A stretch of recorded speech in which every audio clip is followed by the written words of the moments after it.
All right, so looking at the notes for volume, this is I'm going to call this 12B, unit 12B. The surface area that we just finished was 12A. It's split into two pieces. So on the other side of your formula sheet that you've been using is the volume formulas. Volume is the space that a figure occupies, or how much it can hold. If it's like this bottle of hand sanitizer, how much hand sanitizer can fit in this bottle? Well, 16.9 fluid ounces. That's its volume. It can hold that much. Okay. And it's measured in inches cubed, feet cubed, centimeters cubed. I just said fluid ounces, but that would also be like milliliters cubed, I believe. All right. So the volume for a prism is area of the base times the height. So this is area of base times the height of the prism.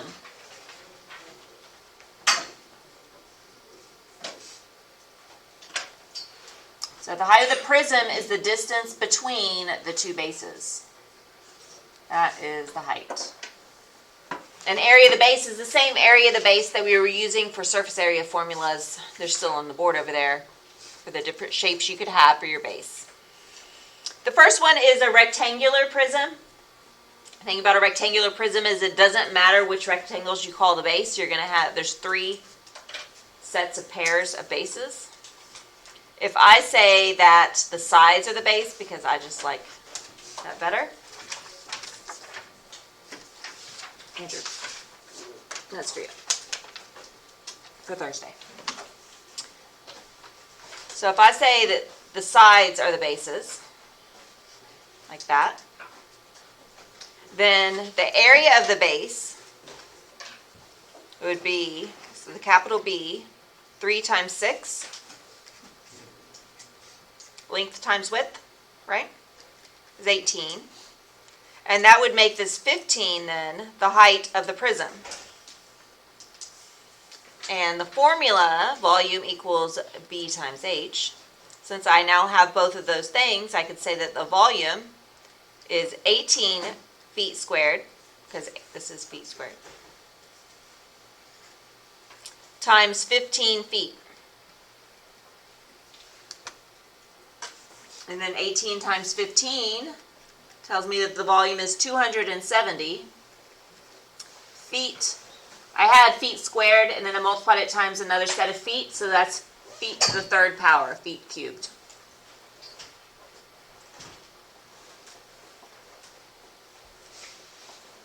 And that would be the the volume of the prism. Length times width times height is another way of thinking of it with rectangular prisms.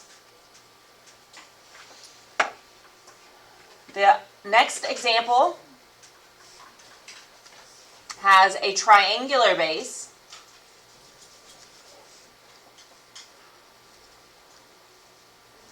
It's the same formula. Volume equals area of the base times the height. But for area of the base this time, since this is a triangular base, I have to do B equals 1/2 base times height. Base of the triangle times height of the triangle. And you can see that we can tell which pieces are perpendicular because it's marked. So if this is the base of the triangle, 20,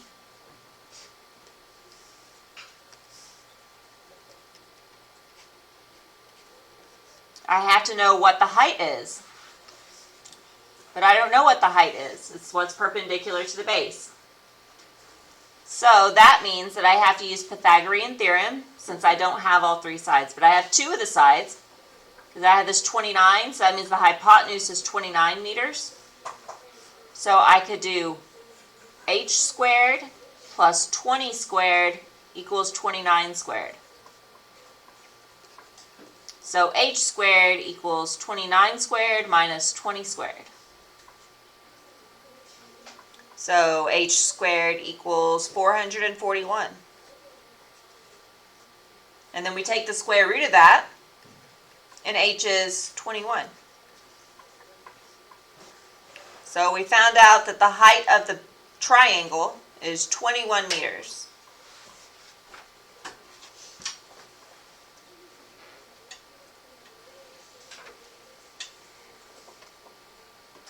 So now we have the area of the base is half of 20 times 21. So half of 20 is 10.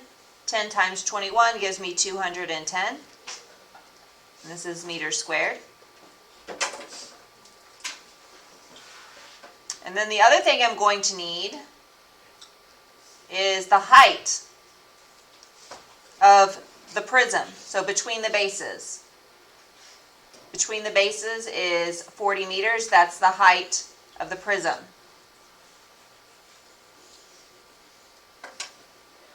So then the volume is area of the base times the height of the prism. Area of the base is 210. Height of the prism is 40. So the volume is 8,400, and these are meters cubed.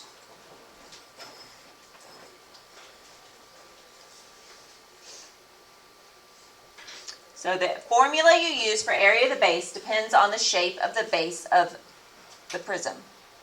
1 meter 3 squared? Right, sir. Is it 3 squared? Cubed. Okay. Oh, 3 cubed. The 3 is to the third power. Okay. Cubed. All right, and then the next one is find the volume of the right hexagonal prism with an apothem of 7.79 feet.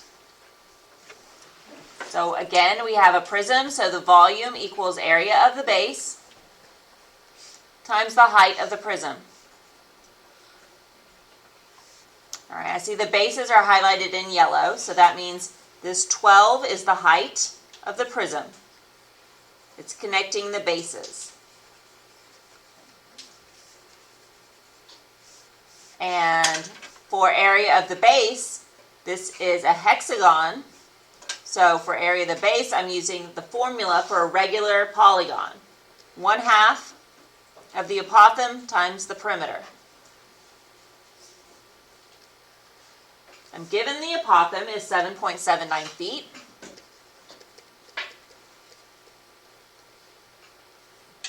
So I need the perimeter. And the perimeter is the distance around. Well, I see that one side is 9 feet, and there's 6 sides, so the perimeter is 9 times 6, which is 54.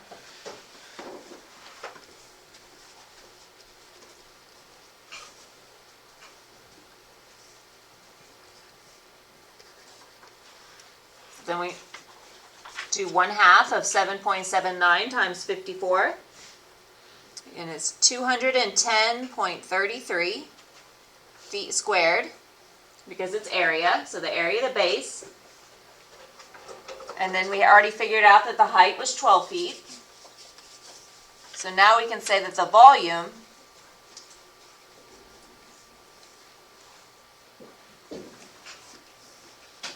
is 210.33 feet squared times 12 feet.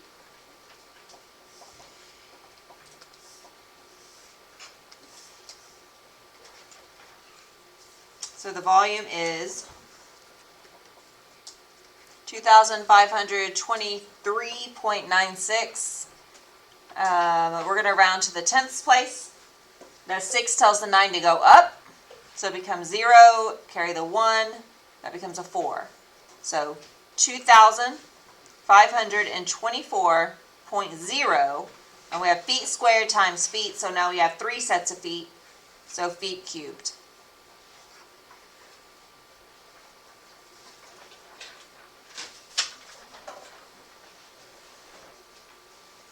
All right, so it's very similar to the surface area of a prism, just it's a different formula. And then, just like with surface area, so prisms went together. A cylinder is just a prism with always has a circular base. So it's the same formula.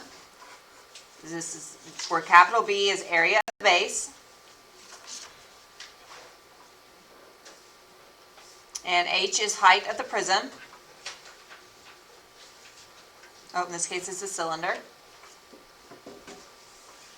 But since the area of the base is always the area of a circle, pi r squared, we have the volume is pi r squared times h. So that's our formula for volume of a cylinder, pi r squared times h.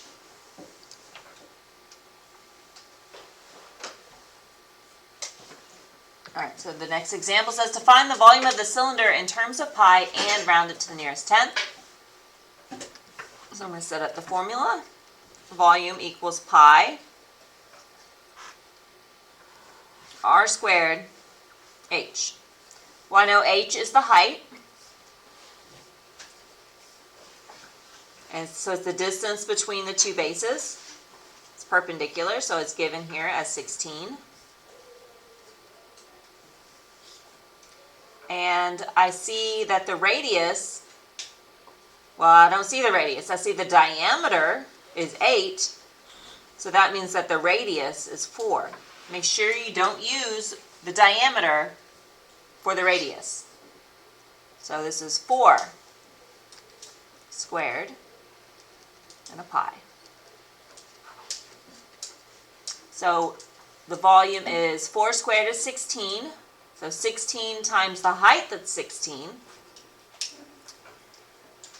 is 256.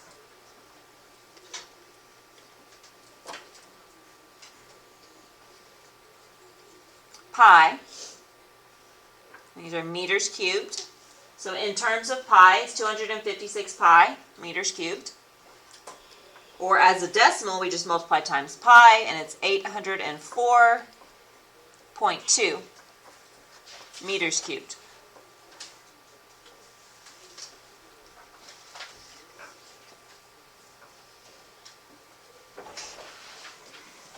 All right. The next example is a little different.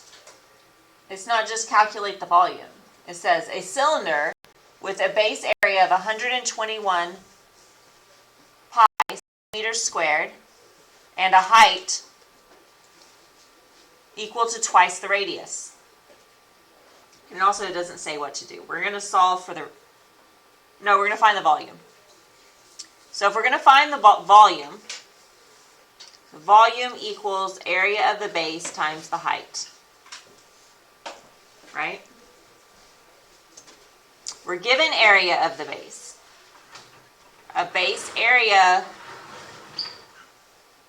of 121 pi centimeters squared. And a height equals to twice the radius. So if I take this volume equals BH and I change it to volume equals pi r squared h, those both mean the same thing.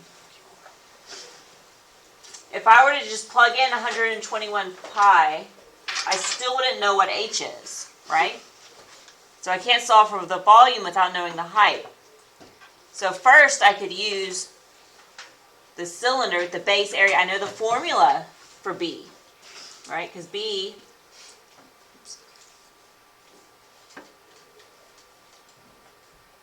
it's this part, so it's the pi r squared. So B equals pi r squared. And I know that B is 121 pi.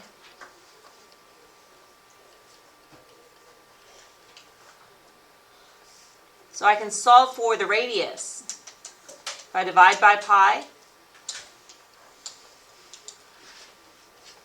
then 121 equals r squared.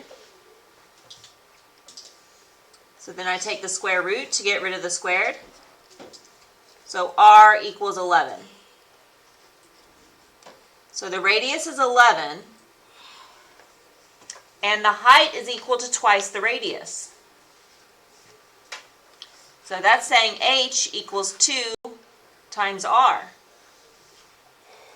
And I know that R is 11.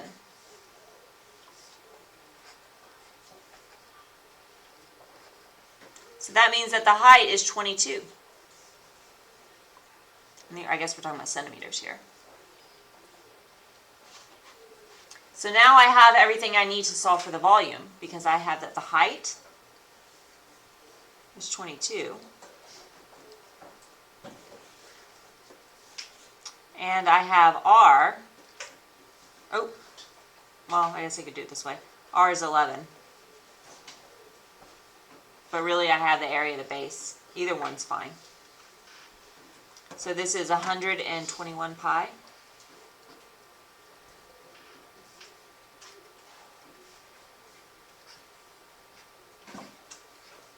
And that equals the volume.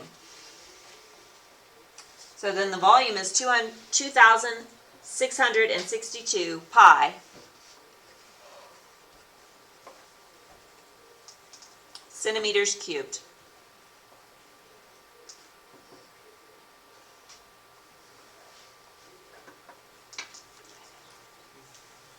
So that one was a little strange.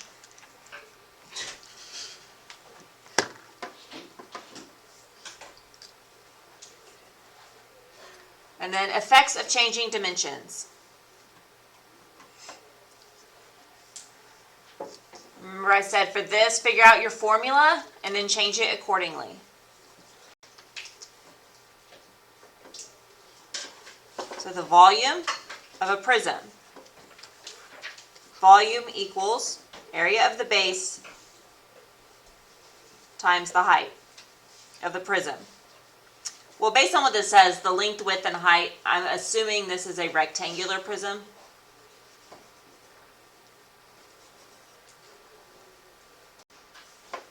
So then area of the base, we could say length times width times height in total. So volume equals length times width times height.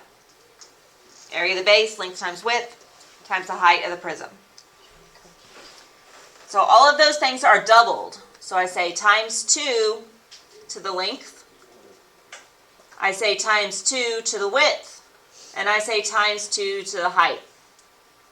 So what do I have to multiply to keep it balanced? How does the volume change?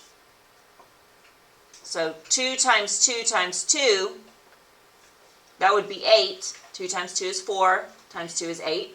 So to keep this equation balanced, I would have to change the volume by times 8, because I have 3 times 2's on the right. Make sense? So what is the effect on the volume? It would be 8 times larger.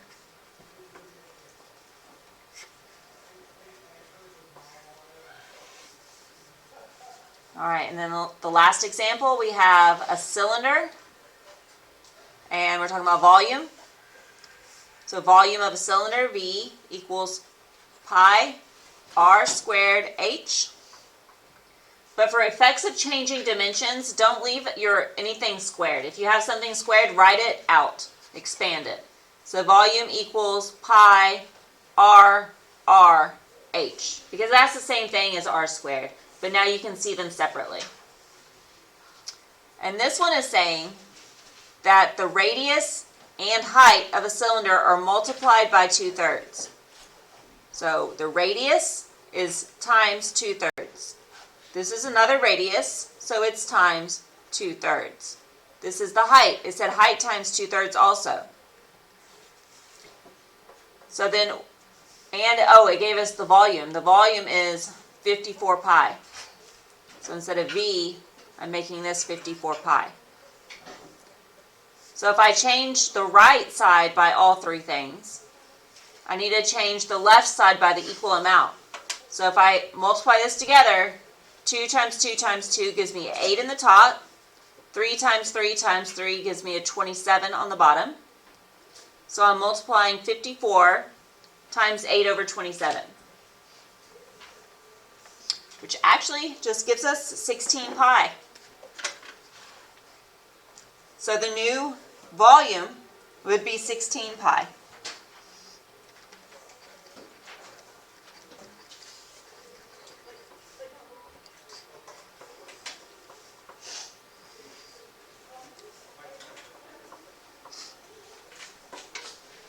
So that's the best way to do changing effects of changing dimensions.